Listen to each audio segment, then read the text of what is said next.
human beings, animals, whatever, it's creatures, steps, because blockchain is such a diverse place.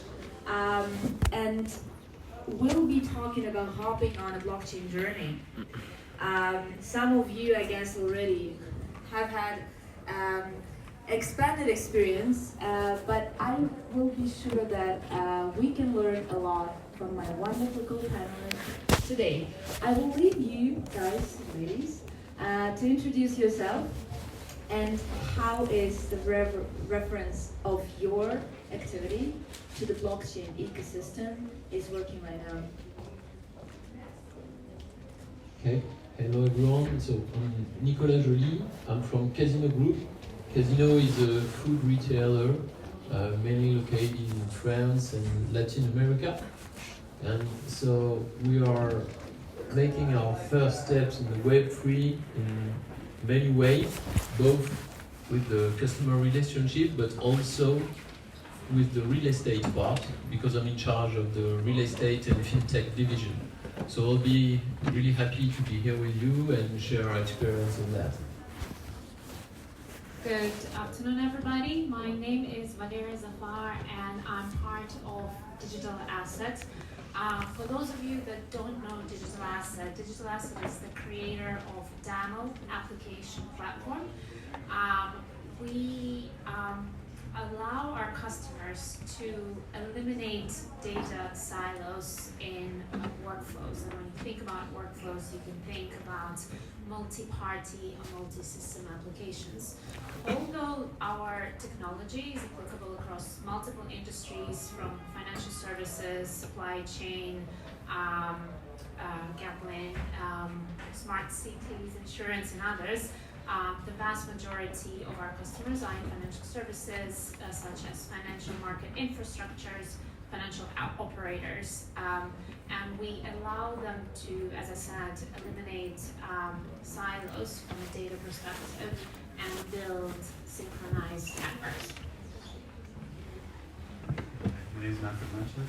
Up until very recently, I used to run the blockchain division at Atari, and before that, I was head of group strategy. So also my experience with Web3 mainly comes from the gaming side, and also experience that we had at Atari, which is very heavily driven by partnering with people that are more knowledgeable and more like native in certain technology. So we partnered with a number of players in metaverse projects, NFT projects, creative people, and that's kind of an interesting way also for people to kind of learn how to choose the right partners and to learn from them and see what works, what doesn't work before committing fully to going down one way or the other. And on the side, I'm also think it's important to experiment with what you're doing, even if you're in the corporate environment on a personal level. So for me, the journey was also about actually becoming a user and a full-time kind of Web3, I would say, convert. I had no exposure to either crypto or Web3 before that, even though I have a background in traditional finance for over 15 years. But I think in order to be really understand the space, you have to participate in it also on a personal level, whether that's through interacting with projects, collecting NFTs, or just figuring out how to set up a wallet. I think that is really important in order to really be credible in this space. I'm Kristina, editor-in-chief at Cointelegraph, one of the veteran publications and educational platforms in crypto blockchain. And actually my first question is related to education. So like, how exactly do you start in terms of educating yourself about the space and about exact need that you have in blockchain, you or your client? Whoever wants to start. Well, if that's okay, I'll take this one. In our experience, the first step was to educate ourselves and the company. I mean, you have to start at a high level to get the conviction that the Web3 opportunities directly linked to your business strategy. I mean, it's not innovation for innovation or digital for digital. It's another part of your business, and that's our main conviction about Web3. It's definitely not a passing fade, and for food retailers like us that have many shops outside in the street with Monoprix, Franprix, Leader Price, and so. There are many doors that lead to the Web3, and the idea was, to use them all, to use as many as possible. And we're talking about metaverse, we're talking about NFTs, we're also talking about stable coins. We've created a French stable coin pegged to the euro 1 year ago. It's called the LUG. It's also about the real estate assets. We are really looking at opportunities of tokenizing assets in the US, in the UK. So you have to pay attention at what's at stake there to get some experience on that. So you open the doors and then you go to test and learn, to make some very small steps, baby steps, I don't know, but very small steps, but concrete steps to create. So we've bought some lands in Metaverse, for example, starting with the sandbox. We've created 2 NFTs collection for our customers at Monoprix and Le Club Leader Price, that perfectly 2 different ways that fits with the needs, the habits of our customers. Some are really dedicated to design and art, as for Monoprix, which is, the culture of the brand, which is a 90-year-old brand. And as for Leader Price, our customers are mainly digital native, and those guys, they're eager to play, they're eager to have some gaming experience, to get extra promotion, and so that's what we've created on the sandbox metaverse and with our NFT collection. So that's the way you have to know the customer habits, the customer needs, to try to build the best suited experience for them. And the other part is that you have to build bridges between this virtual world and the real world, because most of our customers today, they are not digital native. They are not the one that plays Fortnite or Roblox or spends some time in Decentraland. There are people that mainly spend their times in the real life. Maybe in 3 or 4 years they'll spend 1 hour per day in the metaverse, but not yet. But still, when they open the newspapers, they see metaverse, they see NFT, and they don't understand what we are talking about. I've met many people that think that Bitcoin, blockchain, NFTs is all the same thing. So we have a responsibility as a retailer that meet thousands of people every day in our shops, to give them the keys to better understand the Web3 and the Web3 opportunities for them, to create value for them, be it promotion, gaming, or so. So we have also this role. So you have to educate yourselves, your company, your teams, but also your customers, as for food retail. How do you deal with those who do not want to learn? Well, you keep walking. You keep walking and you tell them, well, we will be the one that will test and learn, but you have to meet, to share and learn. It's by meeting people that you get some ideas, and that's what's really... I'm not from this community, definitely. Okay, we're meeting more and more people in the past years or 18 months, but I come from the real estate, which is very concrete business, outside, but definitely not the virtual world. But I spent some time meeting some people, never end a meeting without asking for 2 or 3 extra names. Well, you seen what I'm doing, what's at stake for me? Do you know 1 or 2 people I could meet that maybe we could work together? And that's the way you create opportunities, and that's the way you educate even the one that don't want to be educated. You mentioned a very important thing, that a lot of people are not digital native, but this is something that has been changing also due to some bad things that are happening in the world, and the pandemic demonstrated that actually digitalization is something that, everyone had to deal with at some point. So how the customer experience has actually changed during these last 3 years? 2 years, not 3 yet. In terms of their initiation into the blockchain space. Sure. kind of a disclaimer here. Majority of our customers are regulated enterprises, right? So you have to consider the differences between the two. From their perspective, you have very different customer journeys. Many of our customers, as I mentioned before, are financial market infrastructures such as Australia Stock Exchange, Hong Kong Exchange, Deutsche Börse, and others. And if you look at how they're looking to implement this technology, it varies significantly. Some look at their infrastructure and they want to use blockchain to modernize their infrastructure, to become more scalable, to become more efficient, and to open up new business opportunities. Others look at it as an opportunity to tap into a new asset class, into the tokenization space.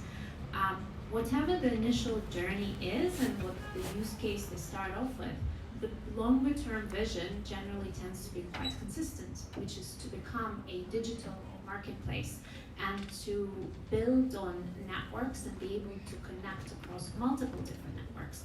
And that's where the concept of interoperability is very important, and that's been very much part of our journey going back to kind of education and how we have evolved as a company since 2014. At some point back in 2017, we realized that actually what's going to happen as a lot of institutions adapt these networks, you're going to be siloed again between different types of networks, and you won't be able to perform transactions and interact between different networks. And in order to do it, what you need is to have an abstraction layer, and you need to have interoperability. And that's a risk that a lot of institutions consider when entering this space. From a tokenization perspective, again, being modular and thinking longer term and going for a partner that will allow you to transition between different networks is very important. I think we are like a bit of a bridging gap. So our technology allows customers to benefit from blockchain technology, even if they're connected into their existing infrastructure, even a traditional database. But what it allows them to do through our integrations is to also transition to a permission DLT space, and more recently so even potentially through asset bridges, participate in the public blockchain space. And that's definitely a new era that's evolving, and we definitely see more appetite from regulated institutions to consider that they'll need that in the longer term. So whatever technology provider they choose today should be able to facilitate that in the future. We've been observing and looking at others. Manfred, what about you? If you would give advice, which questions should you ask first when you start your blockchain journey, yourself or your customers? What would it be? I think going back to the education point, I think that's really crucial. I think you need to be humble when you get into the space, and it can be very daunting, both from, we all know we're on, probably more on the crypto now, sophisticated side of things that in terms of user experience, onboarding journey, there's a lot of friction in the system, and there's really a lot of steps that you have to take, and at any one step you can just basically get discouraged and say, okay, this is too complicated, I'm too old for this thing, this is something for young people, and this is where I think information and education is really important. So I think it's both at the internal level, so obviously you need to kind of have internal buy-in and maybe like have the right arguments internally that you will always never get about the space is rife with scams, with fraud, with it's very like how can we make it safe for our customers, our users, when we associate their name with something, etc. So you need to first of all really understand the technology behind it, interact with it personally, and the good thing is that all the information is out there. So there's no better space than being in Web3 to educate yourself. You don't need to go to any expensive like executive MBA or whatever. It's all out there, but it takes time, and it's again baby steps. So you don't. The domain is so vast that you need to understand that you go like step by step. First of all, understanding the backbone, the different blockchains, that there are different layers, and understanding NFTs at a very kind of abstract level, like what they could bring. And then really try to see, again, back to whatever your business is, really identify the key touch points where these applications could make sense, and then try to find the right solution. And usually it should be a small pilot project, partner with people that are like identify third parties that have experience, do pilot drop or even basically ask the customers kind of if they want to participate in something new, find some volunteers. People are always eager to volunteers when there's prizes to win or something, and that's really a good way to get started slowly. But again, I think you need to know first of all what you're getting yourself into, and you need to be sure that you have internal also commitment and understanding to the cause, because again, you can't just see Web3 as either a passing fad or as something where you basically just try it out for a month and then something else. The good thing is there is all information there. The bad thing is there is too much information. And then people definitely, as you said, get discouraged. So let's go into concrete tools.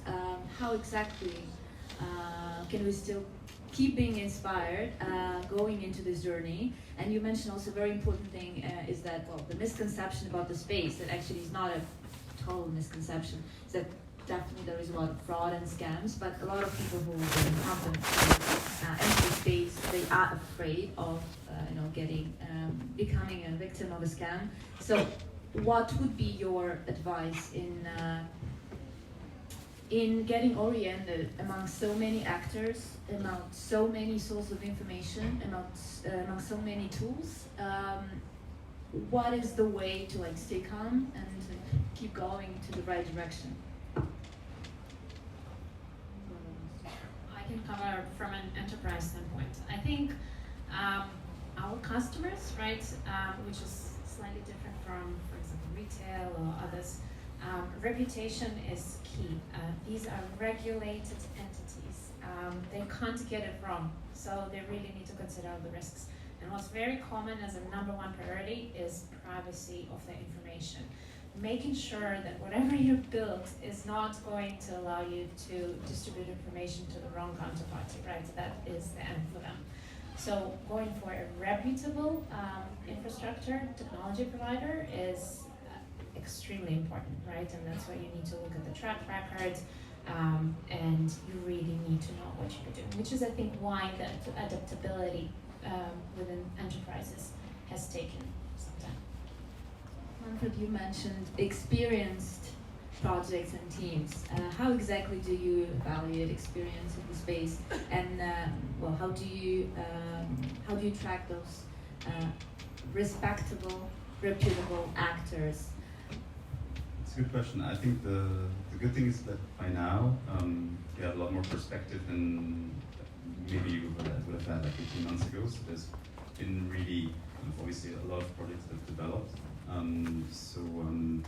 When we partnered early on with some of the first players, it's true that a lot of the projects were at an embryonic stage. So there is a little bit of you making a bet on the technology, and because you see the application that has to your core business, to gaming.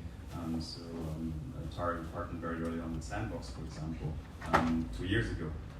We partnered with Animoca Branch, which is the holding company of Sandbox in 2018, when basically probably nobody in the space even heard of them. So the only thing that you could see from these projects, for example, Sandbox, is that before they pivoted to Web3, they were already an established mobile free-to-play gaming company, and the executives were well known to us. And we basically adhered to the vision, and we said this is something we want to support. And they had good backers, so obviously you look at the investors, you look at the cap table, you look at the ownership structure, and you look at the roadmap, and you say, okay, is this something that kind of makes sense for us to be associated with? But also you're making a bet on the team, and there it becomes a little bit more subjective. And obviously, everyone needs to understand that in Web3, it's okay to basically think that an idea might work, and then something new comes out and it change direction. So you're not always wedded to every decision you make and to every project, especially when you're doing something more experimental initially. But where it becomes, and I agree, more critical is when you choose what infrastructure to build on, because there you have to think about kind of the long-term sustainability. So if if you're deciding to launch an NFT project on some more obscure kind of chain that just because somebody approached you and said, we'll offer you great terms because you have a great brand and we want to bring your brand to our chain to generate some traction for us, that's something where you need to do your own homework and understand that, well, probably it's safer to start with tried and battle tested things like Ethereum or more established side chains, Polygon, whatever it is, whatever works for you. And there again, the information's out there. You can speak to other people who have gone through that before you. But it's important to understand that anything that you do on Web3, anything that you do on the chain, it stays there forever ideally, and you want it to be there forever. And you're basically creating digital assets that then will be transferred, resold, that will have uses, and that will be maybe get access to certain things in the future. So you want to bet on the technology that has been around for a while, and definitely you don't want to start with something that is a bit more kind of experimental before you've seen that it's actually stable, it works, it has traction. That would be definitely one recommendation where it doesn't pay to be too bold with these tech choices. I'd like to highlight that it's definitely experimental and innovative in technological terms, but not only. And correct me if I'm wrong, but I think that we're actually rethinking the whole business strategy approach. Thus, for example, a particularity of the space is that while investing, it's not only about the team and the white paper and the technology behind the project, but also the community. So the importance of community becomes more and more pronounced in the space.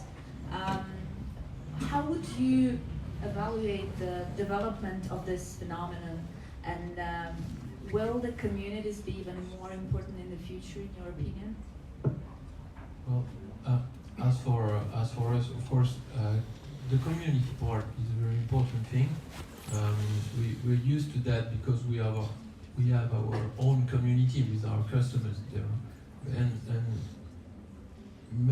most of the time they are building a special link to the brands, so we know the strength of the community. So we really pay attention to what's about all those Web3 projects, and to complement on what Manfred was saying, you always start with well-established projects and teams, but you also pay a strong focus on the community because that's the way the project will evolve, get the greater audience. You might help on that. So, and I'm back to my first point. You have to meet the people, to share the people, to see the impact on the community, how the project is spreading around. And I don't know any blockchain on the Web3, but it's by meeting people definitely that you get the sense, the feeling of the potential of it. Yeah, in person, because you have to go to well-established platform, blockchain, and so. But the importance of the team is really key in the project. So when we go to a concrete project, metaverse or NFT, we go straight to the team, rather, for example, buying in the secondary markets on virtual lands. We go to the teams to understand the philosophy of their project, the connection they have, the community which is behind them, of course, the way the Discord works, how the audience has, because it's all about ownership, basically. And what we've discovered in Web3, we come from the real world and digital world, but that the projects, they are basically owned and supported by the community. So it's all about this cultural revolution on the Web3, which is at stake there, that the community has the power, basically. So you have to really pay attention to that and meet the people to understand that. So am I right in understanding that you do not believe in teams who prefer to stay anonymous? As an institutional estate company, of course, we'll start with well-established projects and not anonymous teams, of course. If I can just add a slightly different perspective of community, at least my understanding of it, and I think of it two ways. One, because we are a development language, we have the community of our developers, right? If we want an adaptability of our technology, we need to make sure there's enough developers out there that can support it, right? So it's around working with your partners and making sure that there's sufficient of those resources. And that's where the concept of being open source is very important. So originally we were not open source, but at some point we decided that that's very important, and we've made our language open source, meaning that anyone can go in and learn how to develop in demo. And we think that's a really important aspect of developing that community. The other perspective of community is if someone adopts a certain technology, they don't just need to think about what's the best decision for their organization. If they have other participants in their network, it's making sure that that community is just as supportive and interested in being part of that network. And that's where you need to do a lot of work before with your market participants to ensure that whatever choices you're making is aligned to their strategy as well, that it's not just you that's educated to make the right decision, but also they are there with you, and you have the right players, whether it's part of the pilot with you, that others will follow, whether that's because of FOMO, whether that's because they've seen that it's worked, whatever the reason. That's a very important aspect of community as well. I totally agree. Okay, let's go a little bit back into the future.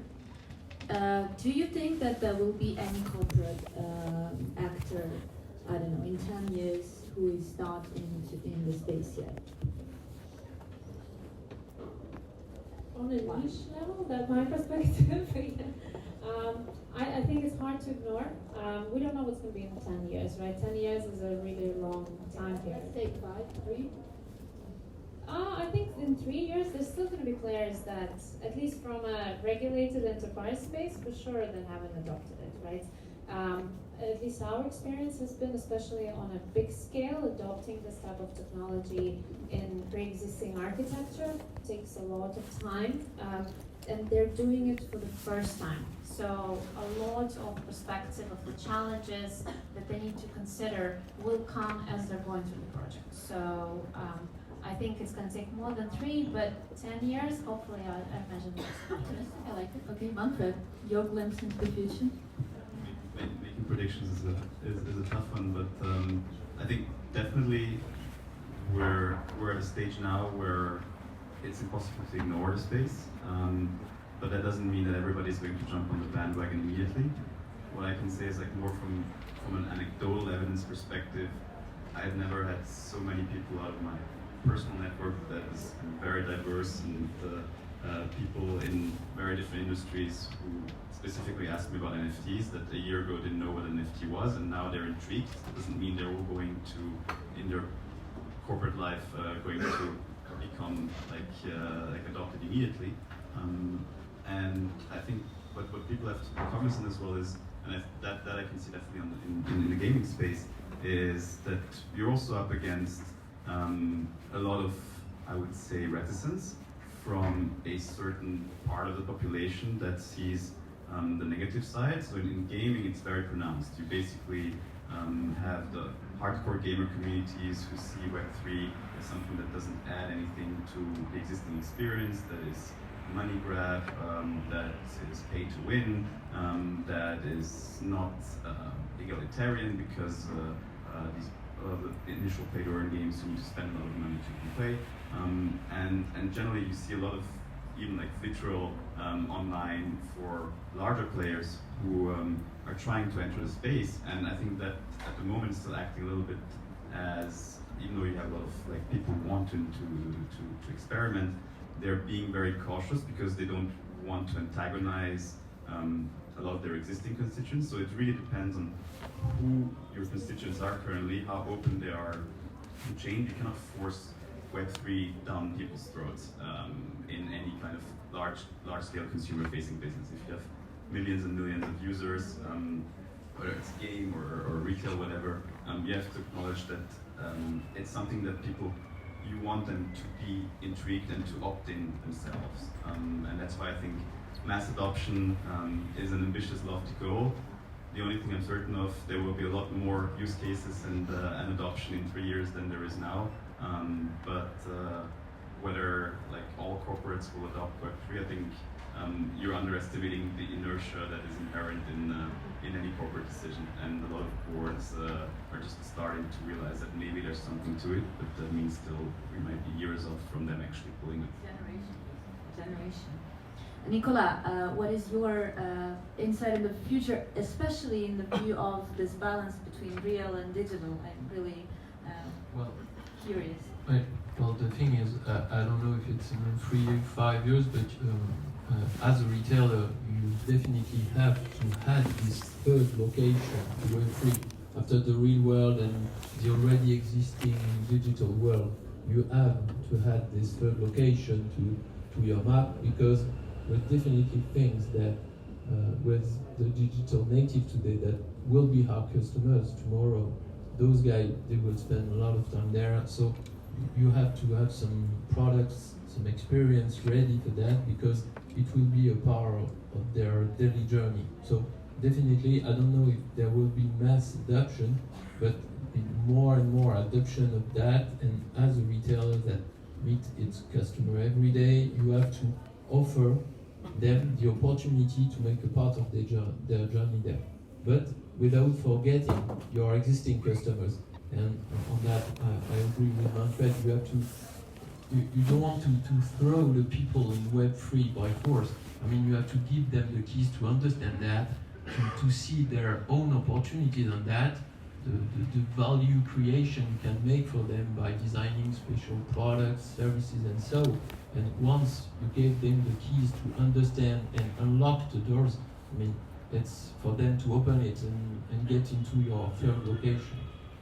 Can you imagine negotiations, discussions between blockchain actors, institutions, policymakers in metaverse in a few years? Yeah, I think we can imagine many things in metaverse, and so as everything is negotiation, definitely there will be some negotiation in the metaverse. There are already some negotiations between blockchain actors, institutional regulators, so definitely it could be a part of the negotiation. Will we use our real identities there?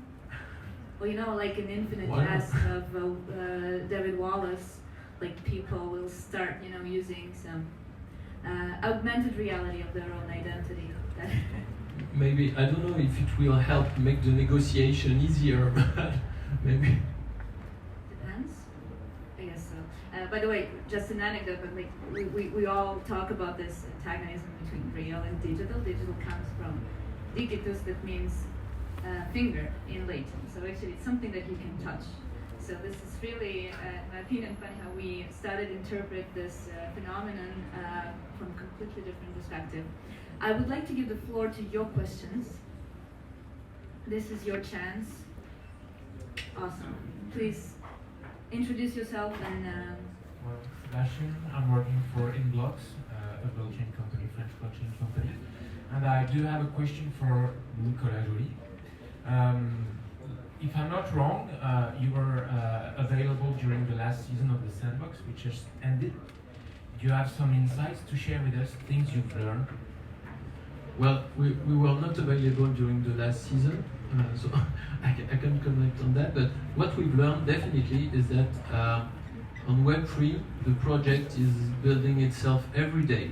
So what we first thought by designing the experience hand in hand with the Sandbox teams is that the experience today, as we see it and as we designed it initially, is quite different actually.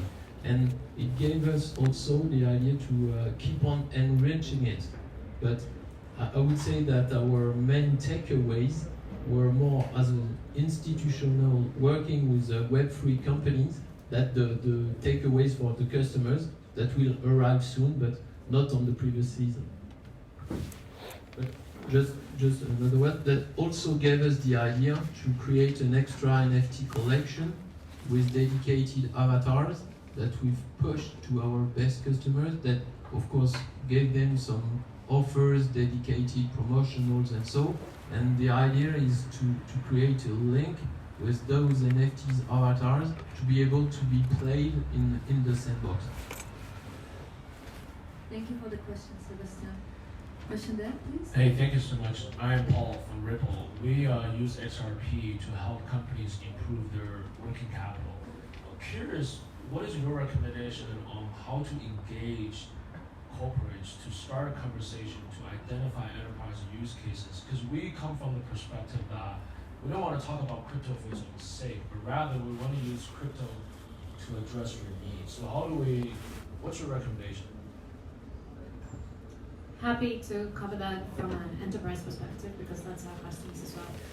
I would say there's different types of projects. They are just for visibility, just for the press announcements, and actually projects that add value. And I think the strongest potential is in those that solve real issues. So this is where the customers themselves need to do some work in understanding what their issues are, what their strategy is, where they have problems that need to be solving. And your technology may not always be the right solution for them. So being honest with them about that is very important as well. Thoughts? I think that's a great question. Yeah, just to add on that, I think you need to focus, as you said, to their own problem, their own industry use case, not to be seen as a crypto evangelist, but that some people that will help them to create new use cases, to create value for them and for their customers.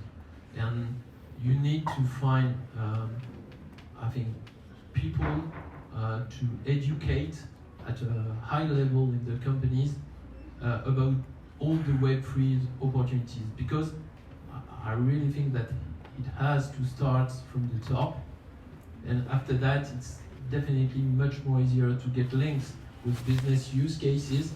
And I don't know if we can start at the executive committee level, and you need to find one or two ambassadors there that are sponsors for those thoughts, for those projects, and once you get that, you get an easy way to create links with their daily business use cases, and you'll create value for them. So you became a partner about value creation, and definitely not a guy coming from Web3, but another partner for value creation.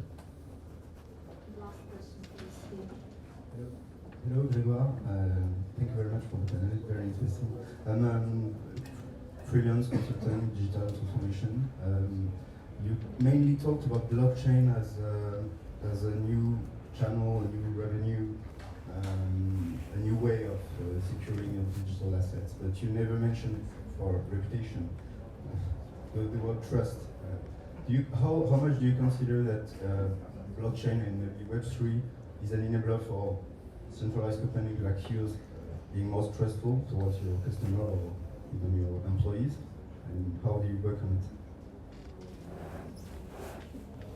It's not an easy one, because I think that obviously trust is important when it comes to things like privacy, data protection, things like that. Those are more like Web 2 problems.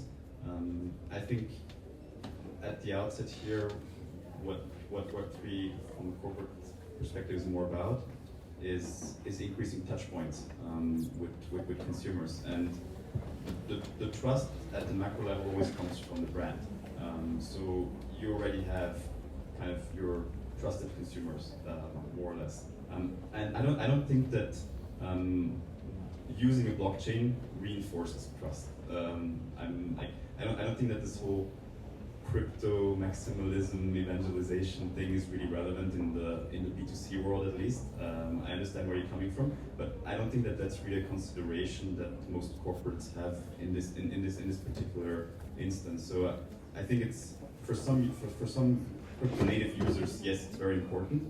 But I think if you want to go towards mass adoption, it's really about creating something that's simple to use and easy to get into, rather than trust per se, just trust for the sake of trust. People will assume always that they can trust you if you're a household name, because you will not, when you're a household retailer like Casino, I mean, the trust should be a given.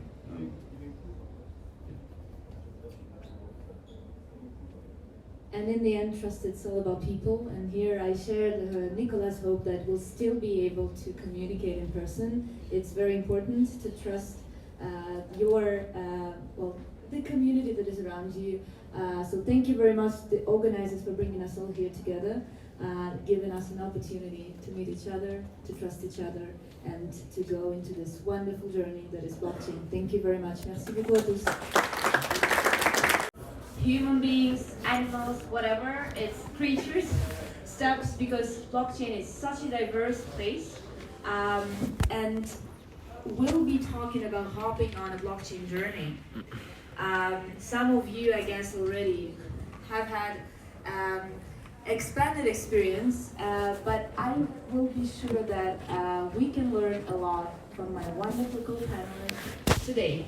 I will leave you guys, ladies, to introduce yourself and how is the reference of your activity to the blockchain ecosystem is working right now.